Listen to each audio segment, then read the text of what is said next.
इस कहानी की शुरुआत में सिएटल शहर से बाहर सुनसान जगह पर एक घर को दिखाया जाता है, जिस घर में दो लड़कियां होती हैं। एक का नाम केटी, दूसरे का नाम बीका होता है। बीका केटी को उस श्रापित टेप के बारे में बताती है, जिसके बारे में पूरे शहर को पता है। वो बताती है कि जो भी इस टेप को देख लेता है उसकी 7 दिनों में मौत हो जाती है। केटी बताती है, उस टेप को मैंने कुछ ही दिनों पहले अपने बॉयफ्रेंड और उसके 2 दोस्तों के साथ देखा था। अब रात को जब केटी अपनी मॉम से फोन पर बात कर रही होती है, तभी उसके कमरे का टीवी अपने आप ही चालू हो जाता है।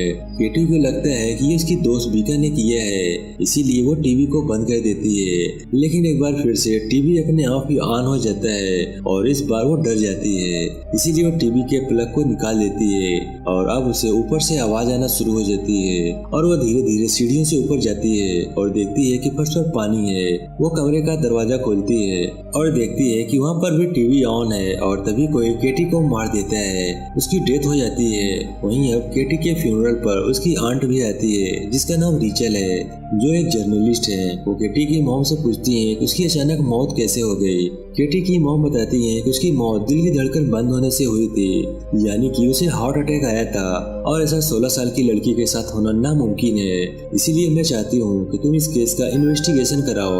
यहाँ पर रिचल को भी ये पता चलता है कि केटी की दोस्त बीका, जो उसके साथ उस रात थी, वो पागल हो गई है। रिचल को ये भी पता चलता है कि केटी ने एक वीडियो टेप देखा था, जिसे देखने के बाद उसे कॉल आया था और कहा था 7 दिनों में तुम्हारी मौत हो जाएगी। और उस वीडियो टेप को केटी के साथ उसके बॉयफ्रेंड और उसके 2 दोस्तों ने भी देखा था। केटी का रात 10 बजे खून हुआ था और उसी रात को ठीक 10 बजे केटी के बॉयफ्रेंड और उसकी 2 दोस्तों का भी खून हो गया था, जिन सब ने उस वीडियो टेप को देखा था। और अब रिचल किसी तरह से उस वीडियो टेप तक पहुंचना चाहती है, इसीलिए रिचल उस जगह जाती है जहां पर केटी, उसके बॉयफ्रेंड और उसके दोस्तों ने श्रापित टेप को देखा था। इस जगह का नाम शेल्टर माउंटेन होता है। केटी अपने दोस्तों के साथ कमरा नंबर 12 में रुकी थी और जब वहां पर जाती है तो वहां पर रिचल को श्रापित वीडियो टेप मिल जाता है। वो टीवी पर उस वीडियो टेप को देखती है, जिसमें बहुत ही डिस्टर्बिंग वीडियो होते हैं। जब वो पूरे वीडियो टेप को देख लेती है तो वहाँ पर जो फोन रखा होता है उसकी घंटी बजती है और जब रिचल फोन उठाती है तो दूसरी तरफ से आवाज आती है कि 7 दिनों बाद। रिचल को कुछ समझ नहीं आता और यहाँ से वो सीधा अपने एक्स बॉयफ्रेंड के घर आ जाती है, जिसका नाम क्ले है। दरअसल रिचल का एक बेटा भी होता है जिसके पिता क्ले हैं। अब वो क्ले के साथ सारी बातें शेयर करती है, किस तरह से उसने वीडियो टेप देखा और फिर उसे एक कॉल आया, और साथ ही ये भी बताती है कि वीडियो टेप देखने के बाद जब उसने अपने फोटो खींची तब वो बिल्कुल भी साफ नहीं आई, उसकी इमेज पूरी तरह से ब्लर है। लेकिन क्ले उसकी बातों को ज्यादा सीरियस नहीं लेता। अब एक बार फिर से वीडियो टेप को चलाती है और क्ले को भी दिखाती है। जैसे ही वीडियो टेप खत्म होता है, यहाँ पर फोन की घंटी बजती है, लेकिन इस बार रिचल फोन रिसीव नहीं करती। क्ले रिचल से कहता है, मुझे वीडियो टेप की एक कॉपी चाहिए। रिचल उसे एक डुप्लीकेट कॉपी बनाकर दे देती है और इसके बाद वो इस टेप की इन्वेस्टिगेशन करना शुरू कर देता है। वो देखता है इसकी जो टाइमिंग होती है वो आगे पीछे हो रही है और जब वो ध्यान से देखती है तो उसे पता चलता है कि इस टेप को किसी भी कैमरे से शूट नहीं किया गया। वो ये सारी बातें रिचल को बताता है और अब यहाँ पर रिचल ने जब से इस वीडियो टेप को देखा होता है तो उसे अपने आसपास बहुत अजीब महसूस हो रहा होता है। उसे हमेशा ऐसा लगता है कि जैसे उसके आसपास कोई है। इसके बाद वो मेंटल हॉस्पिटल में बीका से मिलने जाती है और उससे पूछती है कि उस रात को क्या हुआ था। वो रिचल से कहती है कि 4 दिनों बाद तुम्हें सब कुछ पता चल जाएगा। दरअसल आज से 3 दिन पहले ही रिचल ने उस वीडियो टेप को देखा था और 4 दिन बाद 7 दिन हो जाएंगे। अब यहाँ से रिचल निकल जाती है और एक बार फिर से टेप को इन्वेस्टिगेशन शुरू कर देती है, जहाँ पर उसे एक लाइट हाउस और एक फोटो दिखता है और उस फोटो में वो लड़की भी होती है जिसका वीडियो उसने टेप के अंदर देखा था। इस लड़की का नाम एना मॉर्गन होता है, जो घोड़ों को पाला करती थी। लेकिन अचानक से एक दिन उसके घोड़े अपने आप को पानी में डुबाकर मारने लगे। इसके बाद एना मॉर्गन ने भी अपनी जान ले ली। अब रात को जब रिचल सो रही होती है तभी उसे एक सपना आता है, जिसमें एक लंबे लंबे बाल वाली लड़की को देखती है जो उसका हाथ पकड़ लेती है, जिससे उसका हाथ जल जाता है और तभी रिचल की आंख खुल जाती है और वो देखती है असल में उसका हाथ उसी जगह से जल चुका है जिस जगह से उस लड़की ने उसके हाथ को पकड़ा था, जिस लड़की का उसने सपना देखा होता है। दरअसल रिचल का बेटा उसी लड़की का स्केच पिछले कई दिनों से बना रहा होता है, लेकिन रिचल को यहाँ पर कुछ भी समझ नहीं आता कि उसके साथ क्या हो रहा है। जब वो कमरे के जब बाहर जाती है तब वो देखती है उसके बेटे ने भी उस वीडियो को देख लिया है और तभी फोन पर घंटी बजती है। रिचल फोन उठाती है और चिल्लाना शुरू कर देती है, लेकिन दूसरी तरफ उसका एक्स बॉयफ्रेंड क्ले होता है, जो रिचल को बताता है कि उसकी तस्वीर भी अब सही नहीं आ रही है। उसकी तस्वीर में उसका चेहरा बिगड़ा हुआ आ रहा है, जैसे रिचल का आ रहा था। रिचल अब तय करती है कि वो उस जगह जाएगी जहाँ पर मॉर्गन रहा करती थी, और जब वो शिप से उस जगह पर जा रही होती है तब शिप में एक घोड़ा भी होता है, जो रिचल को देखकर पानी में कूद जाता है और अपनी जान दे देता है। इसके बाद रिचल उस जगह पहुंच जाती है जहाँ पर एना मॉर्गन रहा करती थी। वहाँ पर अब उसका पति रहता है। रिचल को अब यहाँ पर वो मिरर भी दिखता है, जो उसे एना के साथ वीडियो टेप में देखा था।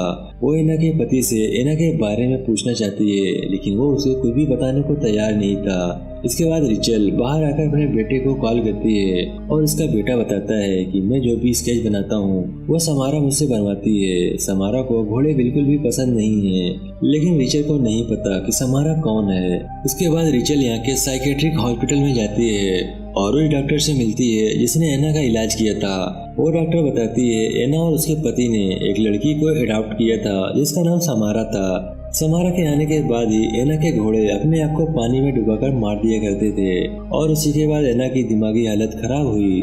और अब रिचल एक बार फिर से एना के घर पे जाती है जहाँ पर उसका पति नहीं होता। जब वो घर की तलाशी लेती है तो वहाँ पर उसके एक वीडियो टेप मिलता है। जब वो वीडियो टेप को प्ले करती है तो उसमें समारा होती है, जिसके चेहरे के आगे उसके बाल होते हैं, और ये वही लड़की होती है जिसके विजन उसके सपने में आए थे, जिसने उसका हाथ पकड़ा था और उसका हाथ जल गया था। यहाँ पर रिचल को पता चलता है कि एना और उसके हस्बैंड को जब पता चला कि समारा की वजह से उनके घोड़े मर रहे हैं तो उन्हें शक हुआ कि समारा को कोई न कोई मेंटल प्रॉब्लम है, इसीलिए उन्होंने उसे मेंटल हॉस्पिटल में एडमिट कर दिया था। और ये टेप उसी हॉस्पिटल का होता है जहाँ पर वो डॉक्टर के सामने एडमिट करती है कि उसके पेरेंट उससे ज़्यादा घोड़ों से प्यार करते हैं, इसीलिए वो उन्हें नुकसान पहुँचाती है।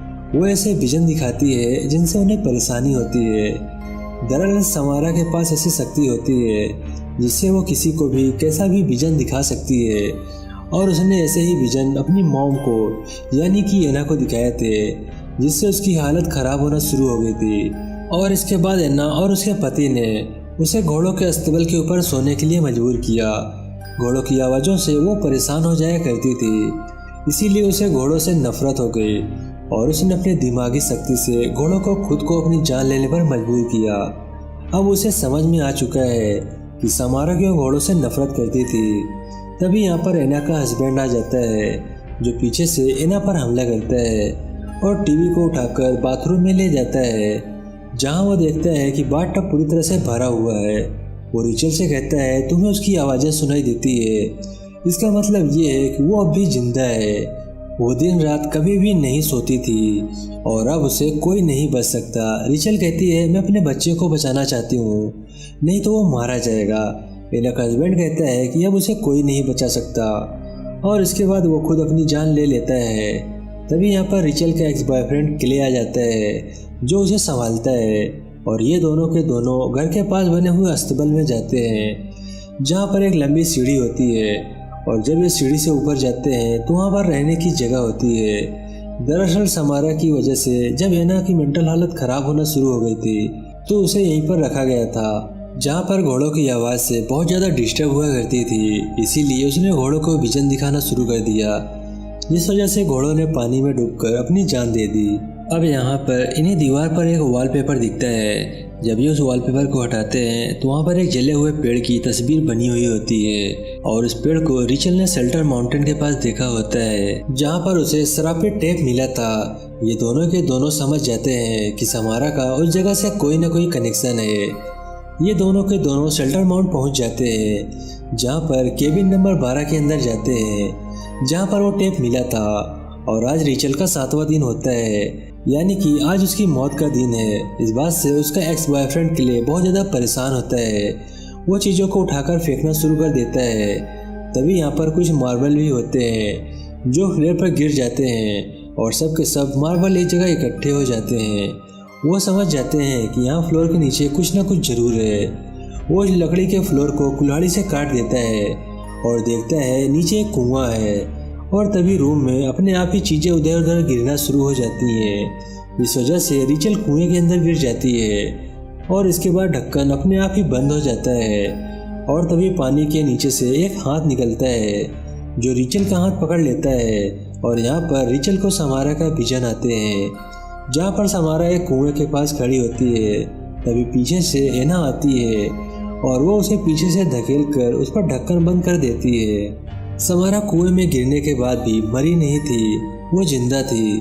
वो अगले 7 दिनों तक इसी कुएं में फंसी रही, जिसके बाद उसकी मौत हो गई। और ये सब देखने के बाद वो देखती है कि वहाँ पर समारा की बॉडी है, जो उसे अपनी गोद में उठा लेती है, पर ये उसका कंकाल होता है।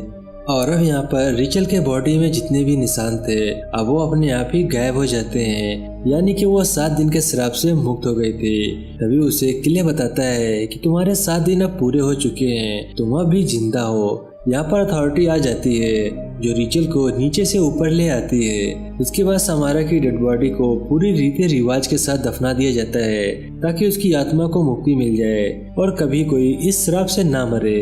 अगले दिन रिचल को दिखाया जाता है, जो अपने बेटे के साथ लेटी होती है, और वो उसे बताती है कि उसने समारा की मदद की, अब कोई भी इस श्राप से श्रापित नहीं होगा। रिचल का बेटा कहता है कि आपको ऐसा नहीं करना चाहिए था, उसे आपकी मदद की कोई जरूरत नहीं थी। वो ना कभी सोती है और ना कभी रुकेगी।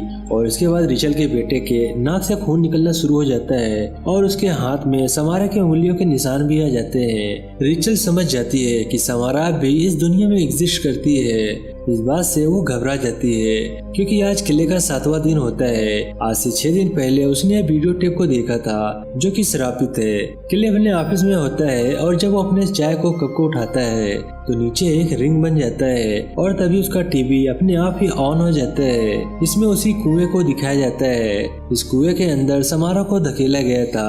अब समारा उस कुएं के अंदर से निकलती है और किले की तरफ बढ़ती है, और अगले ही पल वो टीवी से बाहर आ जाती है और इसके बाद वो किले को मार देती है। अब यहाँ पर रिचल भी पहुँच जाती है और देखती है कि किले की मौत हो चुकी है। समारा किले की मौत से बहुत ज्यादा दुखी होती है और वापस अपने घर अपने बेटे के पास आ जाती है। उसे समझ में नहीं आता कि समारा ने उसे क्यों नहीं मारा, और तभी वो उस टेप की कॉपी को देखती है जो उसने किले के लिए बनाई थी, और वो समझ जाती है कि उसे समारा ने क्यों नहीं मारा, क्योंकि उसने टेप की एक कॉपी बनाई थी जो उसने किले को दी थी।